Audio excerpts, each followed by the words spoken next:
I think we're going to go ahead and get started. So we'll continue to admit some people that are joining us. The chat is open if anybody wants to leave some comments or questions in there. But the format for tonight is we took a look at the questions that you submitted on your registration, and we included those in the questions that we're going to be asking our panelists tonight. And then if there's time at the end, we'll open it up for even additional Q&A. But we're going to go ahead and get started. So my name is Tina. I'm one of the board members of the Graduate Wind Conductors Association, and I'm hosting tonight with Angie. And we also just want to give a quick shout out to Weston, Rob, and Isaac, the other board members. So let's get started. To introduce our panelists, Stephen Moore is Associate Dean for Undergraduate Studies and conductor of the Frost Symphonic Winds at the University of Miami Frost School of Music. He formerly served as chair of the Department of Music at the University of Central Missouri. And in regards to our topic tonight, Dr. Moore states, I have served on dozens of search committees at the University of Kentucky, Colorado State University, and the University of Central Missouri. One thing is for sure, the process is as varied as the members who serve on the committees, but there are certainly some best practices for candidates. And of course, we're looking forward to hearing those tonight. So thank you for joining us, Dr. Moore. And our other panelist tonight is Dr. Cross, who currently serves as the professor of music at UCLA, where he conducts the wind ensemble, directs the graduate wind conducting program, and chairs the music department. During the initial years at the UCLA Herb Alpert School of Music, he was associate dean for academic mentoring and opportunity. He previously taught at Virginia Tech and Adena High School in Minnesota. And Dr. Cross has also served on search committees as an undergraduate student and again as a faculty member at both Virginia Tech and UCLA. And we're really excited to have him here to share his expertise on interviewing. All right, so feel free, panelists, to stay unmuted and jump in as you see fit. So our first question for tonight is, what are some of the standard and current qualifications for those applying for jobs in academia? And at this point, is a graduate degree required for those positions? And if you've only taught public school, how can you gain the experience needed for a collegiate job? Dr. Cross, you go first. Sure. There are no standard current qualifications. The qualifications are whatever it says in the position description. And it is important to read that position description. And it's important to look for words like required and words like preferred. And especially if it's a state university, some of those words will be gospel. Oftentimes at a state school, if it says required qualifications are, we're not allowed to consider someone who doesn't have those. But oftentimes when we're writing position descriptions, we will not put things that are required that are not in fact required, because we know that ties our hands. So what the description says is important, and the kind of job it is will affect the qualifications. And whether it's a tenure track job at a Research One university, or an interim job, or a lecturer job, and whether it's at a liberal arts college or a state university, whatever, all those things are going to factor into what's put in the description for what people are looking for. So the one thing I would add to that is, if you don't have all of the things in the preferred qualifications, almost nobody does.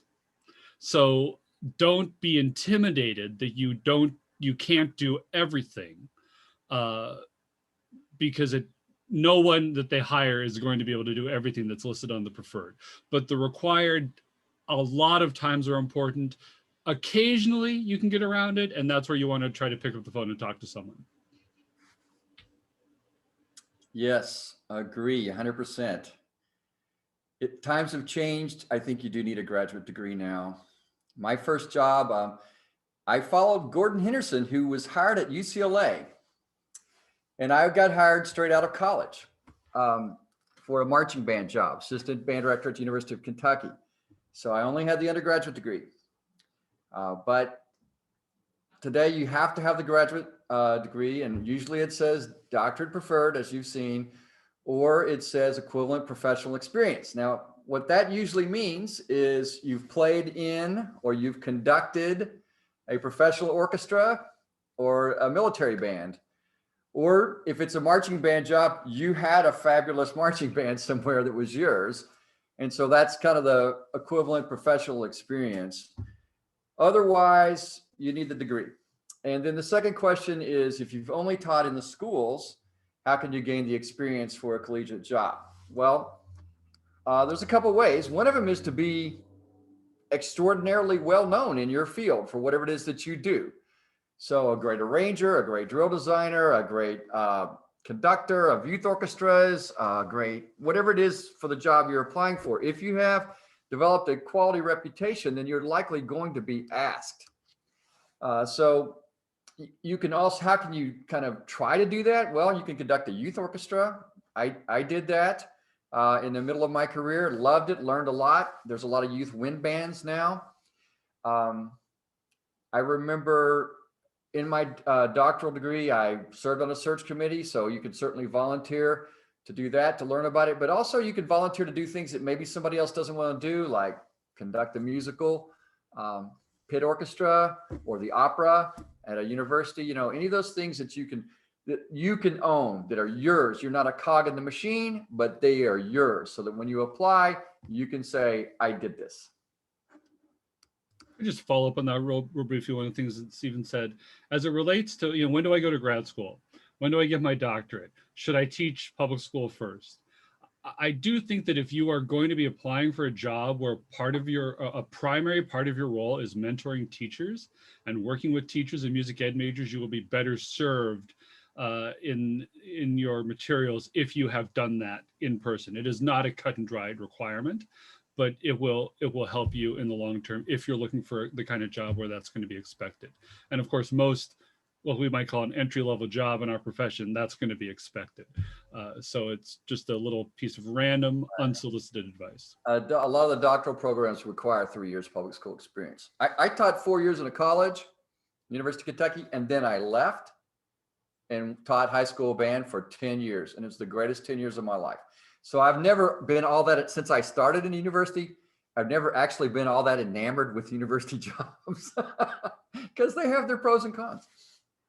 Hey, we're all excited here. Let's keep the excitement going. All right, thank you, Angie. So before going into an interview, what do you suggest someone should know about a school or program, and what are some strategies to prepare or practice for an interview? Okay, I'll jump in on this one first then. Well, seek to understand, then be understood. First, you know, what kind of a school is it? Is it public? Is it private? Is it a land grant? Is it a formal normal school? And consequently, what is the mission? See if you can find the strategic plan. All those things impact what they're looking for. Sometimes whoever's corresponding with you will offer to answer questions. Take them up on it. You don't want to be a pest, but you can get a few questions in. It'll help you. It's really time consuming to do this, but you must invest in learning about the school. And you owe it to the people that are there to give it your best that way. Remember that anytime you correspond, it's another opportunity to sell yourself. So, and that could be very important for the staff person or whoever is organizing the search. So you're on, just like when your ensemble hits the stage, they're on. Well, you're on the minute you start corresponding. Certainly you want to review everything on the webpage. Everybody knows that, but you're going to look up the key faculty, especially if you know who's on the committee. Look at the ensembles. Most of them have YouTube videos. Get to know them. Go beyond the wind band or the orchestra, whatever you're applying for. Go beyond that. Because if you're going to be a conductor, you're going to get along with all the conductors, and you want to hear the choirs. You want to hear the jazz bands. You want to have a general sense of the musicianship at the school. If it's a marching band job or any job, really, you should know the athletic conference, just in case you're not into athletics. If you go to collegescorecard.ed.gov, that's a government website that's really good for comparing schools, and you can kind of get a sense. Look up the graduation rate, things like that. You can get a sense at what level they are. Now they'll ask you Every job is always going to ask you, why are you interested in this job? They'll ask it in some form. Be ready for that question. Have it. Have your elevator speech. They'll ask you what your greatest successes are. They'll ask you what challenges you've overcome. They'll ask you for your vision of the job you're interviewing for, even though you've never set foot on the campus. Do not mention salary unless you're offered the job. Don't ask. They should not ask you about whether you're married or your orientation about religion or sexual orientation or anything like that. They shouldn't ask you. If you want to offer it, that's up to you. I usually feel comfortable doing it. I don't care. It's open. Check my Facebook, So I think I usually do, and then it just kind of deflates that problem. And then this is really important. If they take you to dinner, order last. If somebody orders a glass of wine, get the same thing they did, and then drink half of it and stop. If they offer a second, don't take it. So there you go. That's the most valuable advice you'll hear tonight. And as I was told in an interview once, never order the soup. I was actually at a job interview. Someone else on the committee ordered the soup. And I said, that looks really good. I'm going to order the soup. And the director of bands of the school said, didn't she tell you never to have the soup? And we had a nice little moment. A real quick thing about the sort of family marriage question. I will say we try very hard when people come to campus. We are not allowed to ask certain things. It's none of our business, and it puts people in difficult positions. But we also want to say, listen, we are welcoming to people with families. We have a lab school on our campus. We have these programs. So what we try to do is when I meet with every candidate for every job, I sort of go over, I don't know what your situation is, and I'm not going to ask you, but this is what we offer, so that you are comfortable. If this applies to you, you're comfortable knowing that it's something we prioritize here and something we care about. So fortunately, I was able to take a lot of notes here, and I'll try to fly through these as quickly as I can. I agree with everything that Stephen said. To the question, what should you know? I say everything. Or as much as possible, as much as you possibly can. Do your homework, do your research. Stephen said the word mission, and I've written that down. What's the mission statement of the university? What's the mission statement of the department? Is this an urban school that is really committed to being out in their community and collaborating with the major orchestra in town? At the University of Minnesota, I think they still do this. They put asterisks in the program next to the faculty who are players in the Minnesota Orchestra and the St. Paul Chamber Orchestra. So you know that that's a big deal to them. So you go in speaking the language that they're speaking. You go in prioritizing the things that they have said in their written materials they think are important. Virginia Tech is the Virginia Polytechnic Institute and State University. It is not, in fact, Virginia Tech University. And I'm not saying that whenever I got a cover letter for a job that said Virginia Tech University that I put it right in the no pile, because that's not true. But I raised my eyebrows and I put a note. This person hasn't done the research.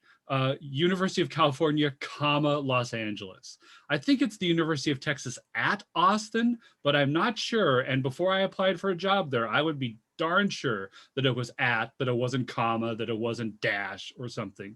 Those sorts of details matter, especially if the person looking at your materials is a detailed person. Conductors tend to be. And then again, with the language, St. Olaf, where I did my undergrad, we talked about the St. Olaf community. I know that at Baylor University, they talk about the family. And in the British monarchy, they talk about the firm. But like we each have different kind of sets of language. And so if you go into an interview at a school that calls themselves the farm, they call it the 40 acres, they call it the hill, and you're calling it something else, it's going to seem a little out of whack. I would also say put this in your cover letter. When I write the cover letter, I have the position description right next to it on the screen. So I am trying to highlight things in my background and preparation that match what they're calling for. And I heard someone say this about 6 or 7 years ago, and I say it every time I talk to people about applying for jobs. The question is not, why am I qualified for a job? The question is, why am I a good fit for this job? And you cannot talk to whether you're a good fit for this job unless you know about that place and about that job and about the people that are there. Real quick about the interview. I think the binder of people is not a bad idea. I think if you print the bio of every, or put it in an iPad so you don't kill any trees, but if you look at the bio of everybody on faculty and scroll through it before you get there, that's going to be helpful. And especially if you went to Michigan and the chair of the department went to Ohio State or something, like you don't want to say something that's going to step in it. You don't want to make a derisive comment in a kind of funny, joking way about a school that happens to be where the chair of the search committee went. So, just flipping through it on the plane on the way to the interview is a good idea. And then last thing I'll throw out here in terms of how to practice for an interview. I got this advice when I interviewed for a public affairs specialist position, the President's own United States Marine Band, when I was a senior in college. I did not get the job.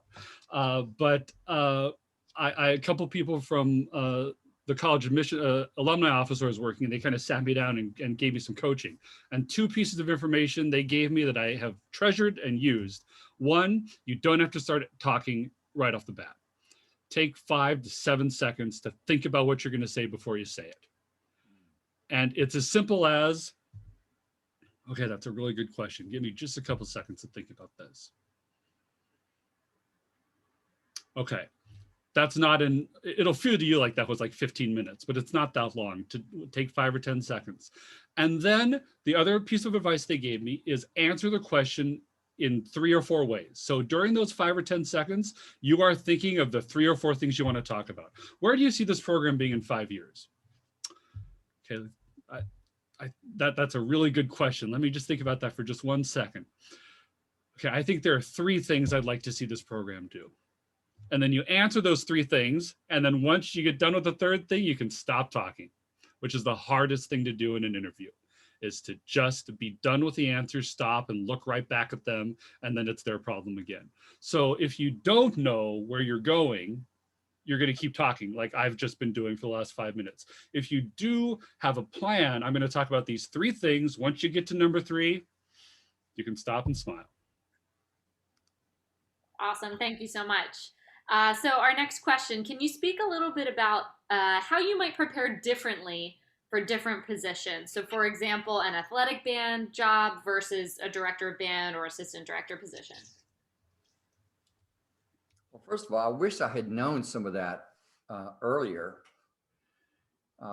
What Dr. Cross was just saying, that's really great to take a breath. This particular question is good, but it could take a very long time to answer because each of those 3 positions are unique.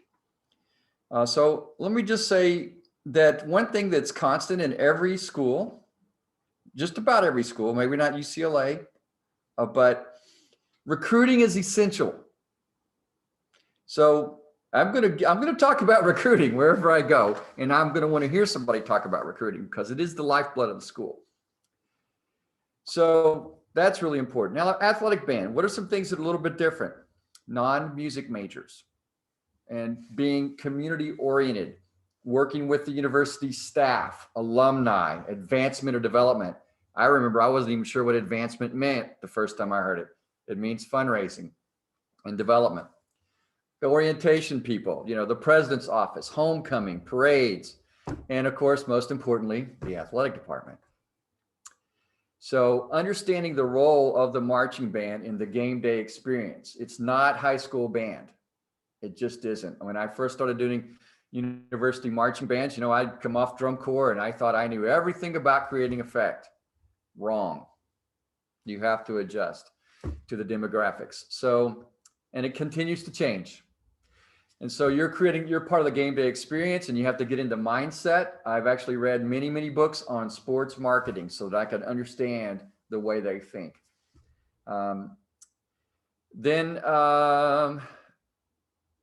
Stands, music, pep band, all that type of a thing is part of what you're going to be going into in a marching band situation. I recently wrote a letter of recommendation for somebody applying for a big marching band job, and I noticed that they were asking for syllabi, they asked for drill charts, they asked for itineraries, they budgets. It was like, okay, I hadn't seen that before, but that was all on there. Always have a recording of your conducting and or teaching from the face ready to go at a moment's notice, because they may ask for it quickly. So have something. Now, if you are applying for an assistant position, obviously you have to be a great conductor, you have to be a great musician, and you're going to have to be a great team player, and you're going to have to understand that role and make sure that they understand that role. So then as the director of bands, it's about being a great conductor. You need to understand your repertoire. You need to have a vision for the modern wind band or the modern orchestra, particularly in terms of repertoire. In all three of these things, you want to be aware of the zeitgeist that's happening in the world. And right now, it has been for a long time, should be well versed in issues of diversity and equity and inclusion. And more than just talking points, you want to feel it. You want to believe in it so that you can come across as authentic. So let me turn it over to Dr. Cross now. Oh, that's great. And I want to follow up just on the recruiting thing very briefly, in that every job is going to be about recruiting. And that's something you got to work into your cover letter somehow. And you've got to talk about it when you're in person, is things you have done or things you would do to help recruit students, whether it's non-majors or whether it's majors. And I can sort of give a little a testimonial here to the customizable materials. I interviewed for 3 jobs my last year of grad school. 2 of them were wind ensemble conductor jobs, and 1 of them was a marching band assistant job. And I talked about different things in the letters. And one of the jobs was where I ended up, which was Virginia Tech. One was a small conservatory. And I talked about the kinds of students differently in those areas as well. The conservatory was marketing itself to a different kind of student than the large state university in Virginia. And the participation of non-majors was significant at Virginia Tech in a way that it wasn't at the other school. So that allows me to kind of make one of the points I wanted to make in general, which is that your application, your interview, your cover letter, your CV, everything is about 3 things: what I believe, what I have done, and what I will do. And the younger you are, you're going to have less of the have done. So you're going to have to talk more about the believe and will do. In your diversity statement, I mean, Stephen and I have been in a lot of jobs and had a lot of responsibility to create change and to do things. So I think we could point to several things we've done to advance diversity, for instance. But when I was a second-year doctoral student, I hadn't. So in that case, I had to talk about what I believed and what I would do. But I could, the thing I advise students is to find related experiences in the have done that you can connect. So I talked a lot about conducting the non-major concert band at Northwestern and about working with the non-majors in the Northwestern marching band when I was talking about the marching band job. I talked about that less when I was talking about the conservatory job. So it's like trying to find the things in your experience, which will be relatively limited the younger you are, but find the things in your experience that apply to the audience, to the students, to the people you'll be working with in that experience. Last things I'll say about this is your CV should be modular. The CV that I sent for that marching band job and the CV that I sent for the Virginia Tech job were 2 different CVs. I did not put the 75 high school marching band winter guard and winter drumline judging gigs that I had in the Virginia Tech letter. I did put them in the marching band letter. I put my marching band arrangements higher in that letter. I put my concert band arrangements higher in the other. I didn't want it to look like I was applying for someone else's job. And I think that's, Steve was talking about when you're the assistant. I think it's actually important when you're applying to be someone's associate or assistant, you don't look like you're going for their job. So to try to kind of customize the things and experiences that you put forward will position you. And again, it's yet another way of responding to what you've been asked for in the position, using the research you've done about the place to make sure that you look like you're the right fit for that position. Well, thank you. This is all so informative. Our next question for you is, how is the interview process usually structured? What is the common timeline from job posting to final round? And who can be expected at the interview? And is it appropriate to ask for a list of search committee members? You want to take this one first, Dr. Cross? Sure, absolutely. So the common timeline is always longer than you want. And it's always really inconvenient in terms of the other things that are happening in your life. And especially if you're in contention for 2 jobs at the same time, there's no way they're going to time out so you get both offers at the exact same time. That being said, a lot of times the job is posted, well, there are kind of 2 seasons. There's the, posted in November, December season, and then there's the posted in March, April season. But usually a job will be open for 4 to 8 weeks to collect application materials. And then the committee has got to get through all the materials. And it's a lot of materials. If you're applying for a tenure track, kind of entry-level wind ensemble conducting job, there'll be 100 to 150 applicants. So they've got to review all those. And trust me, people go pretty fast when they go through those materials, but they've got to review all of those. And then they've got to get together for a meeting where they hash it out and make the decision. And then they've got to send that pool on to some sort of diversity, equity, inclusion office on the campus, an HR office that certifies the pool. At UCLA, we have to get the pool certified before we even start reviewing them, that there's an appropriate amount of diversity in the pool. And then once we advance our list of candidates to invite to campus, that gets looked at as well. So, let's say your list of applicants was 50-50 male-female, and your short list of 10 was 50-50 male-female, and then your short list of 3 is all men. That's going to get questions are going to be asked about that at our school that we have to answer. That adds another 3 to 5 days to a week to the process. Invitations go out for the actual interviews. Oftentimes we used to call them Skype interviews in a quaint earlier day. Oftentimes there's a phone interview round or a Zoom interview round when you're going from the 10 to 5 or the 10 to 3. And all this happens. You go to campus, you do the interview. You're going to be one of 3 or 4 people. And if you're the first one, there's probably going to be a month of other people after you. And then they have to meet again. And oh, by the way, there's spring break. There are all these things that sort of push it later and later. And it's awkward. And I'm very clear, because of experiences I've had as a candidate, I'm very clear with folks that, you won't hear from us until either you're offered the job or we announce that someone else has offered the job. One thing that we try very, very hard not to do is tell people that they're out of the running, because you never know. You might get 4 finalists and then find out that none of them are suitable, and then you go back to the pool. So we don't say no to anyone until it's over for sure. And then who can you expect to be at the interview? Most interviews are for a band job or a 2-day affair. Most, not all. They're going to involve a rehearsal. They're going to involve probably a teaching setting, either with a conducting class, a music ed class, or a private lesson. If the job involves playing on your individual instrument, there may even be a recital or a masterclass setting on your primary instrument.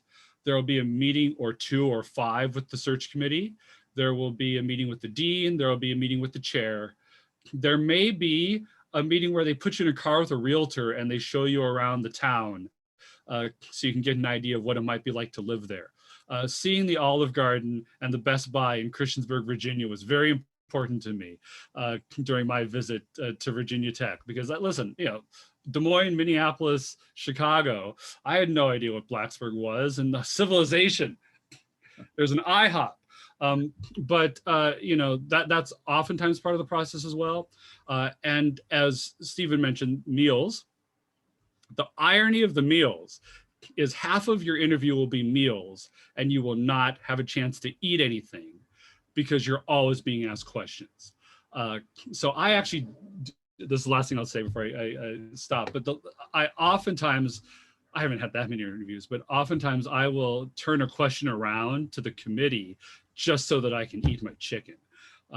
What do you see as being the priority for the program? So that's a great question. I'm going to take a bite here, but before I answer that, I'm really curious to know what are the best things you've seen this program do in the last 10 years? That would really help me answer that question.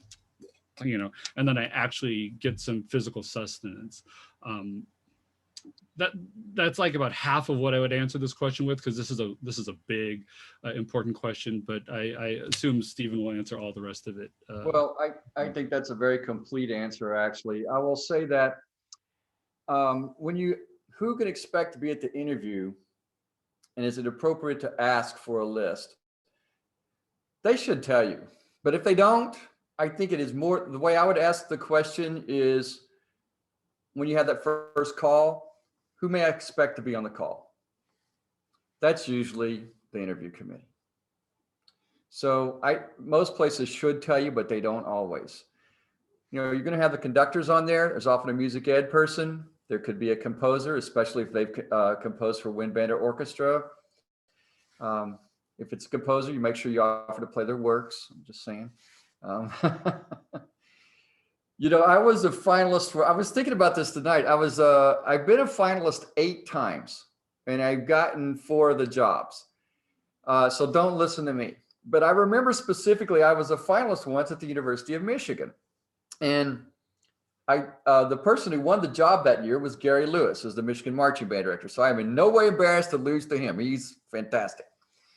So everybody in the world was on that committee. Alumni were on there. I mean, you name it. And I watched a rehearsal with Donald Schleicher doing Lincolnshire. No, he was doing another work. And by the time I got to conducting, I was shivering because he's one of the world's greatest. And then it was my turn. So it could be really anybody. And that is just kind of brings me to the thing. It's very hard to say and to try to predict things because every committee is different. And that committee is, unpredictable. And then the other thing is sometimes committees don't actually hire. I mean, there are some places where the committee gives the pros and cons to the dean. Then the dean hires. Or they might make a recommendation. And I will say that sometimes, you might think that the dean is the afterthought, or they schedule it at 4 p.m. and you're completely worn out. You got to be ready for that one, because often they're the ones that are actually going to make the call, not the committee. Okay. I think this was handled really well by Dr. Cross, so maybe we move ahead. Sure. I'm just happy that this is recorded because it's too quick to take notes. This is such great info. So the next question is, how can a candidate stand out from others in an interview? Dr. Cross, you touched on this a little bit, what I believe, what I have done, and what I will do. But what are panels most interested in? Your resume, your experience, or what you plan to do or could do in the future?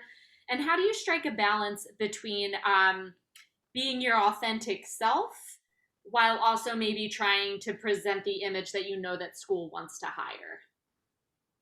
Can I jump in on that real quick? I think you should try to be your best self. How about that? Don't try to not be yourself, but be the best version of you that you can be. An interview is a bit of a performance. It's not about being fake. It's not about being performative, but you're on the spot, and you got to bring it. You got to bring energy, and you got to bring the right kind of energy. This kind of, I think, flows into the next question that's going to be on the list. But they've read your resume, they've read your cover letter, they know your qualifications, you're already there. So you don't have to prove that you're qualified. What you have to prove in the interview is A, that you're a good fit for the position, B, you have somewhat of a vision for where this place can be and go. And that is your chance to interview them to make sure that they're interested in going where you want to go. So that's we always say that the place is interviewing you, but you're also interviewing the place. When you're a final year doctoral student, you need a job, you're interviewing the place a little less than they're interviewing you, but you're still trying to say, is this somewhere I could live? Is this somewhere I could work? Is this somewhere I could see myself growing as a musician and growing the students that I'm with? And the third thing is they're looking to see if you're going to be a good colleague. They're looking to see if you're the kind of person they want to work with every day, that they want to be on committees with, that they want to, sit next to in a room when we're able to do that again. It's not like a personality, miscongeniality, popularity contest, but everyone who gets interviewed is qualified. In a way, it comes down to who do we see here? Who do we see as either challenging us in the right way? Because some committees are looking for that. Some committees, if you look around the table and they all look just like you, the committee is smart enough to know we need to get someone who's going to be a little different. We need to get someone who's going to push us or challenge us. Other committees, if you look totally different than everyone around the table, it's like, because they're looking for someone who's going to be like them and make them feel comfortable. And as Stephen said, each committee is different, so you don't know. But I think the real question is you can't stand out because you're already going to stand out because you're a different person than the other three people who are interviewed.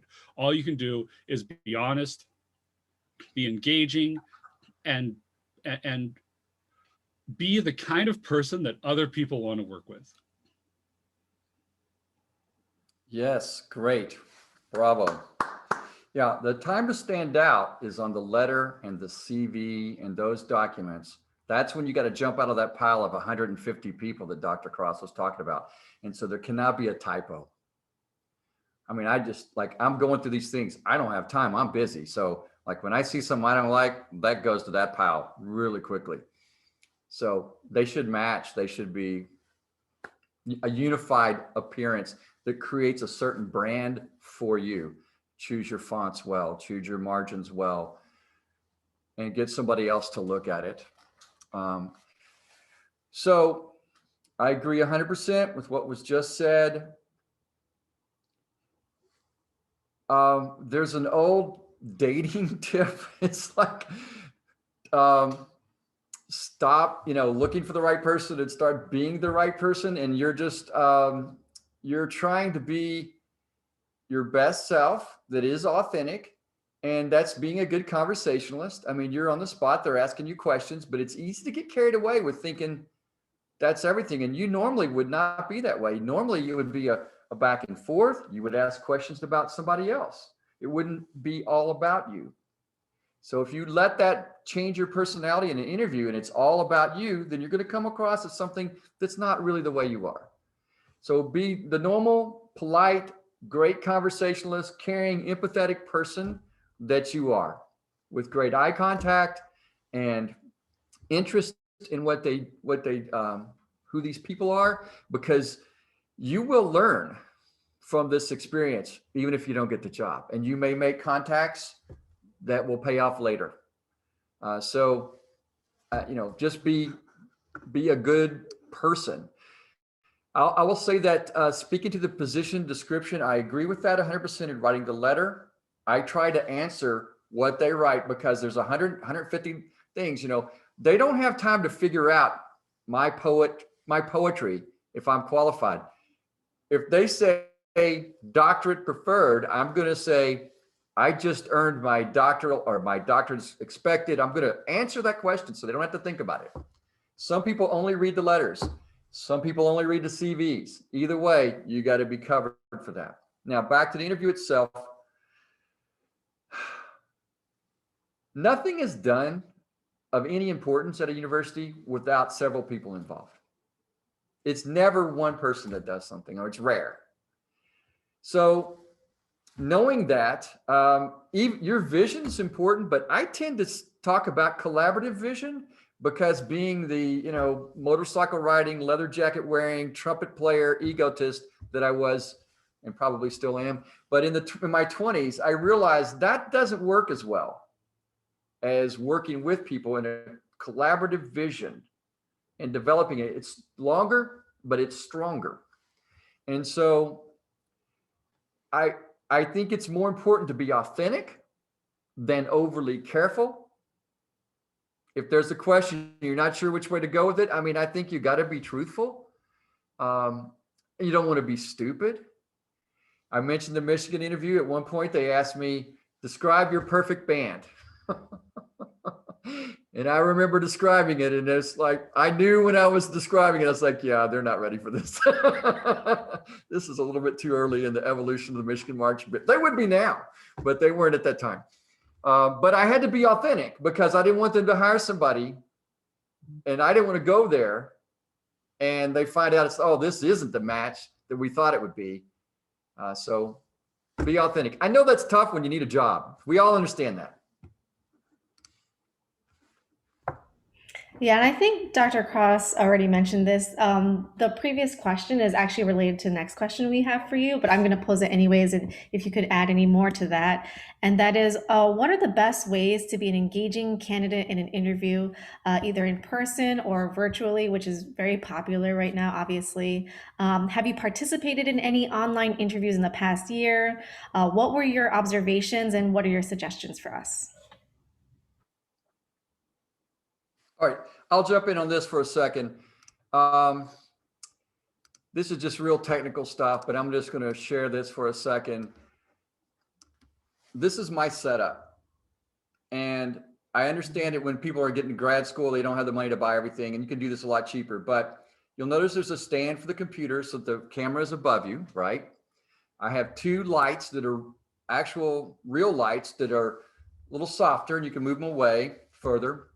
I actually have a teleprompter that uses an iPad and a camera so that if I want to set it up, I can have Zoom where I'm looking straight at the camera. And I also can run a script. With that, I have a microphone that I like to use. That's, nice and easy. And I like the green screen. Zoom works very well with the green screen. Microsoft Teams does not work as well with the green screen. So all those things, you don't have to spend a lot of money on it. That's not actually a lot of money of equipment, but if you want to go less, just, lift your laptop up or go to school wherever you're at right then and get that. And then consider your background. Like backgrounds are important. I have a couple of backgrounds that I use and they're neutral. I sometimes subtly slip in the school colors. It's like I'm not putting their logo up there, but I'm going to subtly that, not quite like that, but that's awesome. But, I might put in something that's a little bit, comfortable for them. Again, if you're at Michigan, you don't put on Ohio State's colors. I've been known to actually wear subtle ties or other accessories that are in, I want them to look like I belong, but I don't want to come off looking like a clown. So it has to be classy. And then, a little makeup on can dampen the sweating effect, turn the temperature down so you're not sweating, have water there. And the great thing about Zoom interviews is you can have all your notes and you can have all your faculty members up there and everything you've been thinking about and preparing right there, and nobody's going to see it. And then don't get old like me. You look a lot better when you're younger on camera. You mentioned Microsoft. When I have anything on Google Meet or whatever that doesn't have the improve appearance feature, it's just a bad scene.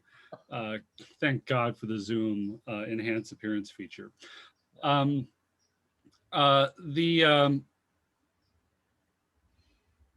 I haven't done any Zoom interviews.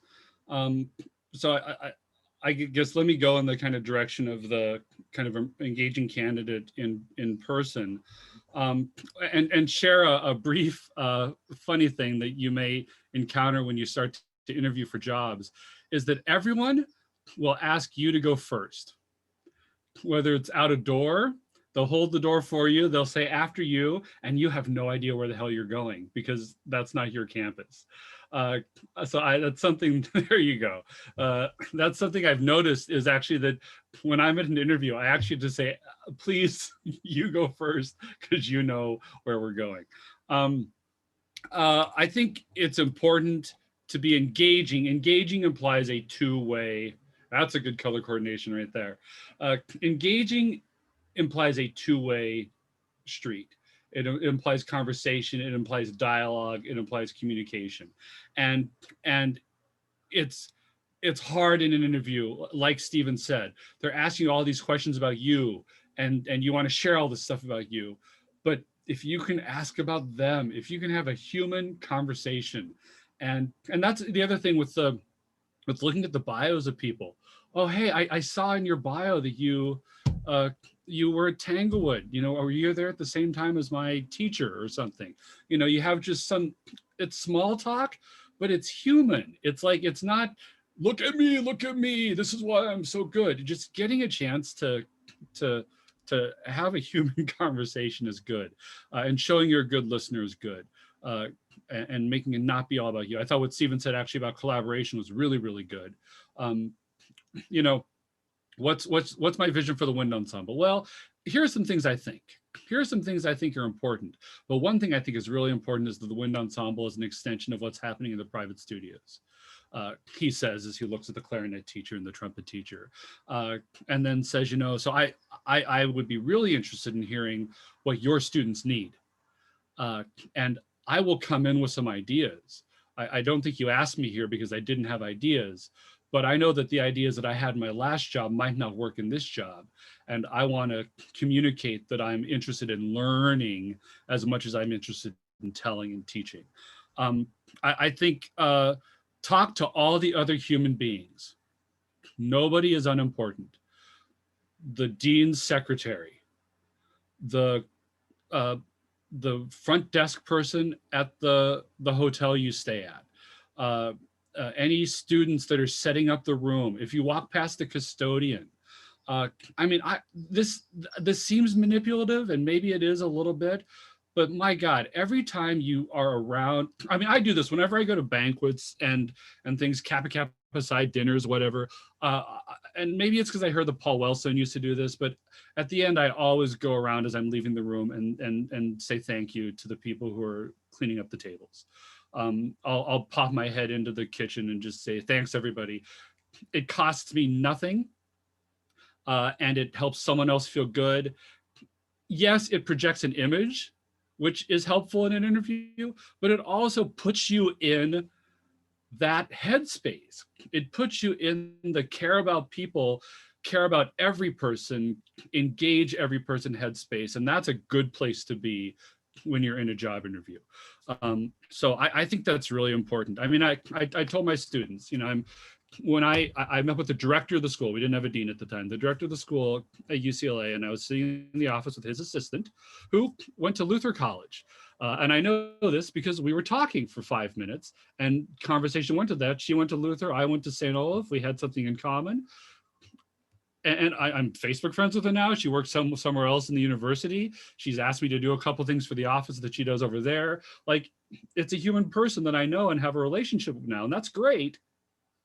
That's the most important thing. But also, when the director walked out of his office into his outer office, he saw a job candidate smiling and talking to someone who works for him. And he saw the person who works with him smiling. And that just puts a tone that's really valuable. So I think talk to every human being, say thank you to everyone, say hello to everyone, good morning, smile, all that kind of thing. I would encourage you to turn your attention to students as often as you can. Whether it's answering a question about your work, your philosophy, anytime you can make an answer be about students, that will help the conversation. And it will also set up the committee members to talk about their students who they're really proud of and who they really think are special and want to brag about. And if they're feeling good endorphins because they're talking about the things they're proud of, that's also going to put them in a headspace that's going to make it a more pleasant. And again, when I talk about it like this, it sounds manipulative, like I'm like just totally Machiavellian, like pressing buttons. It's not that. It's that's how you want to live your life. That's choose your attitude, right? That's how you want to go through life. And I think that's important. I'll answer another thing about this with another question that's down the way. The last thing I'll say is do be careful with humor and read the room. I think if you're funny, you should be funny. I think if you're not funny, you should not try to be funny. And if you're funny in a way that is mean, you got to check that somewhere else. If you're funny in a way that's punching down or that belittles people, not funny in an interview. But anytime you can, sorry, I just thought of one more thing. Anytime you can address a student by name is good too. Just like when you're out doing an honor band. Hey, first trumpet, first trumpet player, what's your name? Oh, Eric. Eric, could you do that again, but just with 20% more? And then maybe later in the rehearsal, so let's do like Eric did. People like to hear their name. I've said that there are 3 things that human beings like to hear more than anything else in the world. They like to hear the words, I love you. They like to hear their own name, and they like to hear students practicing band excerpts down the hallway. So if you can do that, that'll also help as well. Humor. Perfect. Okay, so we do have one final question, but then we're going to follow up with some last minute tips, and we might have time for a question or two from people that are joining us. So what should we consider when we are planning for a live conducting experience and or a demo lesson? You can speak to in-person or virtual, especially if you're presented with, you can teach a demo lesson on a subject of your choice. And also in terms of conducting, how to split the time between rehearsing and making music with giving verbal feedback. Okay, so I'll go quickly. Pick something you're comfortable with. And if you can avoid it being a lecture, that's better. If it can be more experiential, conducting is great for that. So the people are engaged. So in rehearsing, you all know, you're familiar with macro, micro, macro in the rehearsal period and also in cycles. I would still employ that if you have enough time to try to do something. And so do a chunk at the beginning and give yourself time to acclimate and listen and smile and thank them for that entrance coming in right and things like that. And allow you to get used to the ensemble, them to get used to you. And then you work on something. And the number one thing a lot of people will look for, I kind of got this out of the orchestra world a lot too, is they don't like conductors who say, go in and try to fix something. It doesn't get fixed. And then they say, oh, that's better. If it's not better, don't say it. Go back in, try again. Don't embarrass somebody, but try to do something that, and you're not going to be able to do the whole piece. Probably. You're probably not going to have enough time. So, do something meaningful. And then the macro, when you come back out, you're going to put it together and you want to try to create a musical aesthetic moment that you end inspired with, just like you should on every rehearsal. And you want to leave them feeling good about themselves and their musicianship, because that's much more important than impressing them with your perfect pitch or your knowledge of timpani technique. You're on, Dr. Cross. Yeah, I think that's great. It's most of what I was going to say. Sorry, one more thing so I can get my notes done. So choose your spots. You've only got so much time. So the number one rule is make it sound better. Make it sound better. If there's a spot that you're not going to be able to fix, don't spend time on that. You don't have to perform this at Carnegie Hall. You're there for 90 minutes or 2 hours. So choose the spot that you're going to make. If you're auditioning on the first movement of Music for Prague, which I did in a job, do not start at the beginning. Don't do the first 15, 18 bars. Start at ba, ba, ba, ba. Start where it's tooty. Don't start with something where there are 4 people. The whole thing is stupid conductor tricks, and it's do they count or not? You know, start with something that actually sounds that you can get inside and work with. And you know what? If you never get back, they're not keeping a scorecard. Oh, you didn't get to measure 1, didn't get to measure 2. They're having an emotional human experience. So now they may have chosen that piece because they knew there was something thorny and they wanted to see how you can do it. So you may have to get back to it eventually, but start strong. Start with something they can sound good at. And that's the other thing I'll say about, oftentimes they have you do a piece and then you bring a piece or you choose a piece or something.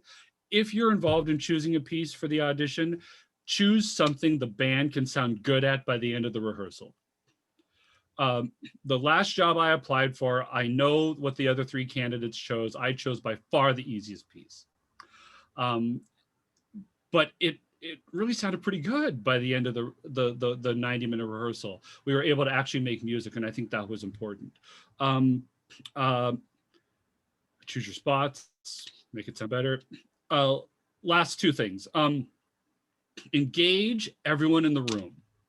And this is true, I think, if you're teaching, if you have to teach a theory lesson, if you're giving a master class with a conductor, if you're giving a trumpet lesson or something. I've seen a lot of trumpet, saxophone, clarinet auditions where they're like talking to the student on stage and they're actually giving them pretty good information.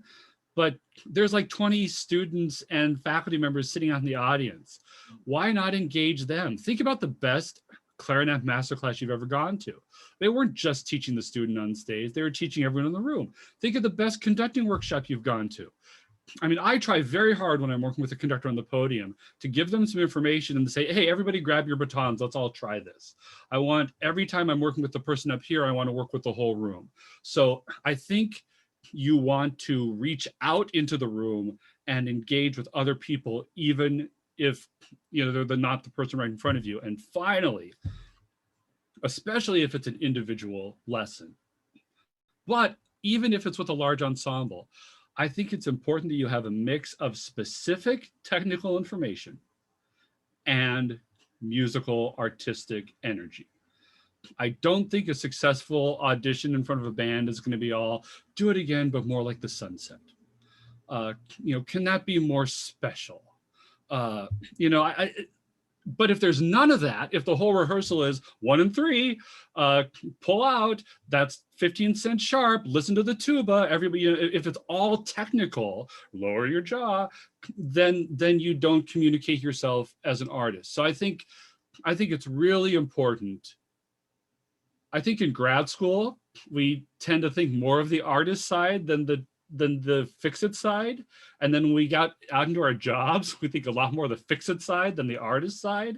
And I think when you're on the podium or teaching a conducting class or teaching a lesson on Twinkle, Twinkle, Little Star, whatever you're doing, I think you want to show, yes, I have technical competence, I can fix problems, I can make things better, but also I am an artist, I am a musician, I have ideas, and I'm an expressive person.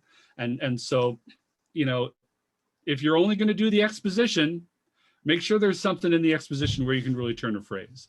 And also maybe make sure there's something in the exposition that is not going to be together, but I know how to fix that because I've done that piece 5 times. I mean, the piece I chose for UCLA was Festive Overture. I mean, I'd done it a gazillion times. I was a little nervous about choosing a transcription. I didn't want them to think that was my worldview. I figured being a composer got me out of that one a little bit. But I could conduct that piece with my eyes closed, and I knew what the problems were going to be, and I knew how to fix them.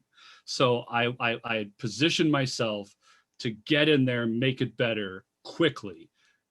In essence, it's like choosing an honor band piece. You got to get in and out in 2 days. So that was a bit of an information vomit, but those are the things I look for when I watch an interview, and the things that I strategize when I choose what I'm going to do. Great. Thank you so much. Okay, so this conversation is really important and really engaging. So if it's okay with the panelists, we'd love to continue for just a few more minutes. So anyone that's here watching, oh, go ahead. Also, never go long in your rehearsal. That's the other thing. End on time. If anyone would like to post some questions in the chat, maybe our panelists can respond in the chat, or if there's anything that either of you, Dr. Cross or Dr. Moore, feel is worth verbalizing to the group, we can do that as well. So while we're getting some questions into the chat, I just want to ask something. There was a question posed in the chat about addressing people by professor or doctor. When is the appropriate time to shift to that first name basis? And in addition to that, can you give any pointers for post-interview etiquette, such as thank you letters, emails, calls, those types of things? Yeah, so let me jump in for a second. I would always start with the honorifics. I got to say, especially for people who in society who have not been respected, then I'm going to especially go with honorifics for them. And I stick with that until I'm asked otherwise. And I try to make sure I know if it's a dean or a doctor or a professor, and it's one of the three, usually. Then, if you're in a 30-minute cattle call, 15 people finalist interview, I don't think you need to write everybody on the committee. I'd write to the person I communicated with, address it to the committee, and say thank you for that. Just remember that when you follow up, it's another opportunity to sell yourself. So you think about the way you're doing it and what information you're getting across and what mood and attitude you're getting across. After an on-campus interview or something, I spend the time to write because they're people. And I want to be appreciative that they considered me for this super important job to them, right? Dr. Cross? Super important to them, important enough that they gave up 5 nights at home with their family and all their other practicing and work that they're doing. I mean, search committees are a lot of work, and the only reward you get is a few nice meals. So they will eat during the dinners. I agree with that entirely. I think in these days a short email is fine. I would say, dear so-and-so, it was a pleasure to be on your campus and visit, and then say one thing. I really enjoyed when we talked about your experience playing the Doherty Clarinet Concerto. I think it'd be really fun to do that, perhaps if I ended up there. And then sincerely, thank you. Or I hope to hear from you in the future. Don't do anything cutesy like I really look forward to working with you. Can't wait to get there. I'm sure I'm the right fit for this position. Nothing that's like kind of too much like that, but just a simple email, maybe a handwritten card if that's your speed. But like, don't send them chocolates or flowers, or if you're applying for a job at UCLA, please send Zappos gift cards. But it's just a very courteous gesture is what I would do, and don't overdo it. So we have a couple more questions in the chat, and one that's related to what we were just talking about. Stephen Carr just asked, is there some rule of thumb about how long to wait for a follow-up? And then Jonathan Wong asked, how do you decide if a position/school is the right fit for you? What are your top priorities you're looking for and asking committee members about? And then also I just want to add on that all the insight and in-depth responses you've given, both of you have been like really, really helpful. And I'm super happy that you guys were generous with your time and your expertise. I'm sure everybody else feels the same way. And I'm sure you can talk about this topic forever, but if you have any other big points you'd like to share with us, please do so as well. Thanks. I think, you follow up the next day. You don't have to write it on the plane. You can, but I would try to time it so that when the next candidate's there, your email arrives. I'm kidding. So, yeah.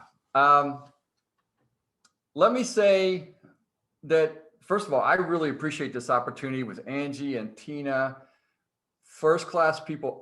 I've been in this a long time. This is my 39th year in some type of a teaching thing. I started in 1982.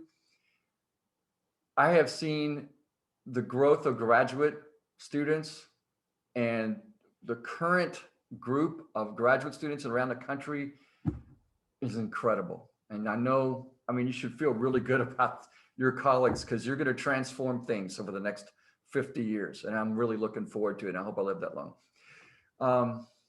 I will say, if you don't get a job, it does not mean you're not qualified. It really doesn't mean that at all. It just means that, I mean, there easily could be somebody on there, they need somebody else. They need a better fit, or they, it's their loss. Sometimes they've been just too smart to hire me. I couldn't fool them. And sometimes they're just not going to be smart enough to hire you. And it doesn't mean anything. So don't take it personally. It can be frustrating. And I know it's scary if you need an income. I get it. We all do. Let me say, though, you can only worry about what you can control. Then, so you just can't worry about things you can't control. You can't worry if they never need another white guy ever on their faculty, which may be true, or if they need something that you're not. You can't worry about that.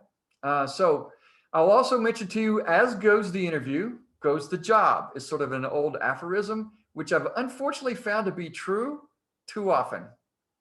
So you can kind of get a sense for how a place works by how the interview is organized, etc.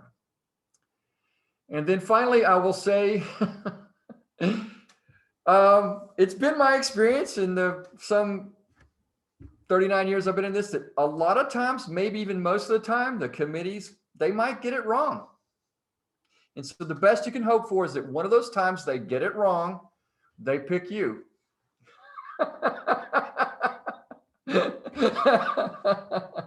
See, and listen to Dr. Cross, don't use humor if you're not funny.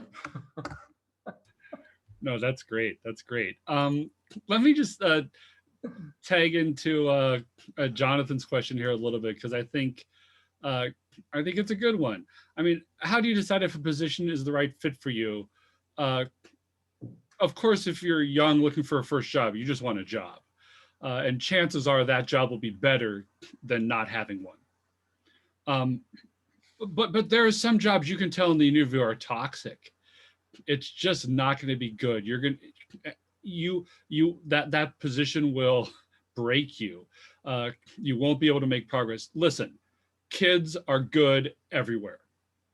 Students are good everywhere. Students are talented everywhere. There is music to be made everywhere. And you can learn almost everywhere. So, I mean, oh, I'm too good for this job. You know, I won't use unkind language. Forget you. If you think you're too good for a job, I mean, and which is not to say you got to pay your dues. I hate that. You know, you got to do, I had to do that. You got to do this. I hate that too. But I think a lot of times, especially coming out of the grad schools that we're in, where we're surrounded by really, really, really great players all the time and a really, really, really thrilling, exciting atmosphere, it's tough to picture yourself going somewhere where we aren't going to have John Corleano and John Adams and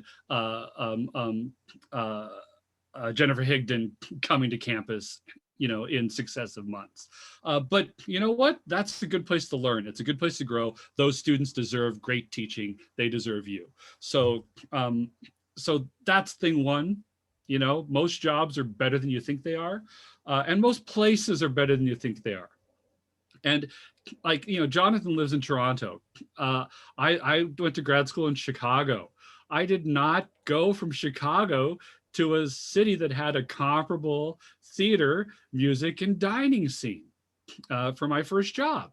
But I went someplace that I could see myself living, that I didn't feel unsafe. I didn't feel like I was going to be treated poorly.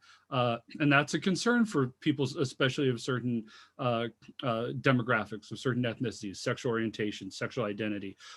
You might just not go to a place where you're not going to feel safe. But I went somewhere where I could really get to work and learn and grow, that didn't have the Steppenwolf Theater or the Chicago Symphony, and that's okay. And I feel lucky to, you know, be someplace now that has the Los Angeles Philharmonic. But it's about is this a place where I can take what's there and make it better? If you're in the interview and you think there are going to be so many barriers, there's so much negativity, there's so many problems that I am not going to be able to make it better, that might not be the right job for you. But if you think, you know what, in 2 years and 3 years and 5 years, I can make this better than it is, that's a good 2, 3, or 5 years invested in your career, in your development, in your life, in the relationships you're going to make with those people that will last you a lifetime as well. I was on Zoom 1 week ago today with one of my former Virginia Tech students who's on the job market, giving him some similar advice to this. You know, there are great people everywhere. There are great opportunities. And I think that's the question to ask. Can I make this better, and will I grow as a result of it? And if you can answer yes to both of those questions, you should take that job. Wow. Well, I just want to say thank you so much to Dr. Cross and Dr. Moore for sharing your time with us and sharing your expertise with us. You have both been incredibly informative and engaging, and I've really enjoyed the conversation with you. So thank you so much again for taking the time to do this with us. And I'd like to also give a shout out to the other team members of the Graduate Wind Conductors Association, which are Isaac, Brittenberg, Weston Lewis, and Robba Bend, who also helped make this possible. So thank you to our team.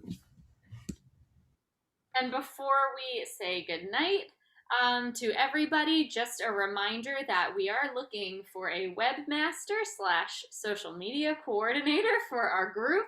So put that on your resume. Put that on your resume. Yes, yes. If you have skills and interest in helping us promote events like these on social media and on a website, please reach out to any of us because we are looking for someone skilled in that. And then we did recently start promoting the rest of our, I guess, season of webinars. And I just want to point out 2 that are upcoming. On March 26th, we have authors from, or contributors, I should say, from Horizon Leans Forward. I know many of us are reading this for ourselves or within our studios. So that's on March 26th. And then on April 1st, we have a session with Dr. Steve Davis and Dr. Rodney Dorsey on cultivating artistry and musicianship. So make sure you put those in your calendar. Angie, am I forgetting anything? That's all. Thank you so much, everyone, for joining us. And thank you so much again, Dr. Cross and Dr. Moore. Thank you. Great to see you, Steve. Great to see you. Great job. I learned a lot. Well, it was fun. It was fun. I'd only known that 30 years ago.